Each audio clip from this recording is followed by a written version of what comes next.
കാലിക്കറ്റ് സർവകലാശാല peon watchman നിയമനത്തിൽ വൻ ക്രമക്കേട് നടന്നതായി കണ്ടെത്തൽ. എഴുത്തു പരീക്ഷയിൽ ഉയർന്ന മാർക്ക് നേടിയവരെ അഭിമുഖത്തിൽ കുറവ് മാർക്ക് നൽകി റാങ്ക് ലിസ്റ്റിൽ നിന്ന് പിന്തള്ളിയതായാണ് ഉദ്യോഗാർത്ഥികളുടെ വാദം. ഇതോടെ ജോലി ഉറപ്പിച്ച പലർക്കും അവസരം നഷ്ടമായി. പ്യൂൺ വാച്ച്മാൻ തസ്തികയിലേക്ക് കാലിക്കറ്റ് സർവകലാശാല നടത്തിയ എഴുത്തു പരീക്ഷയും അഭിമുഖവും പ്രഹസനമായെന്നാണ് ഉദ്യോഗാർത്ഥികളുടെ വാദം. 75 മാർക്കിന്റെ എഴുത്തു പരീക്ഷയിൽ 71 മാർക്ക് നേടിയ ഉദ്യോഗാർത്ഥിക്ക് ലഭിച്ചത് അഭിമുഖത്തിൽ 20-ൽ വെറും 5 മാർക്ക്. ഇതോടെ എഴുത്തു പരീക്ഷയിലെ ഒന്നാമൻ റാങ്ക് ലിസ്റ്റിൽ 95-ാമനായി.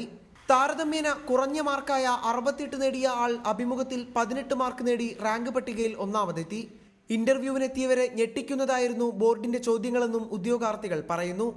കാര്യമായിട്ടുള്ളൊരു ചോദ്യം എന്നുള്ളത് എവിടെയാണ് സ്ഥലം ഇങ്ങനെ കുറുവ പഞ്ചായത്തിലെ പാങ്ങാണെന്ന് പറഞ്ഞപ്പോൾ പാങ്ങിലൊരു PK കുഞ്ഞു എന്ന് പറഞ്ഞ ഒരാളുണ്ടായിരുന്നു, അറിയുമെന്ന് ചോദിച്ചു.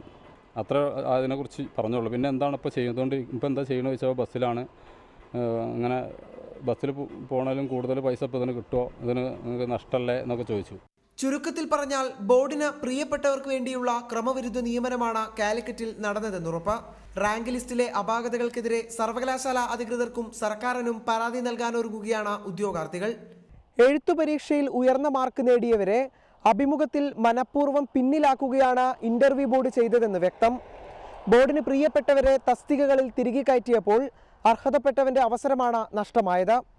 കാലിക്കറ്റ് സർവകലാശാലയിൽ നിന്ന് ക്യാമറമാൻ അഖിലോട്ടുപാറയ്ക്കൊപ്പം നിഖിൽ പ്രമേഷ്, റിപ്പോർട്ടർ.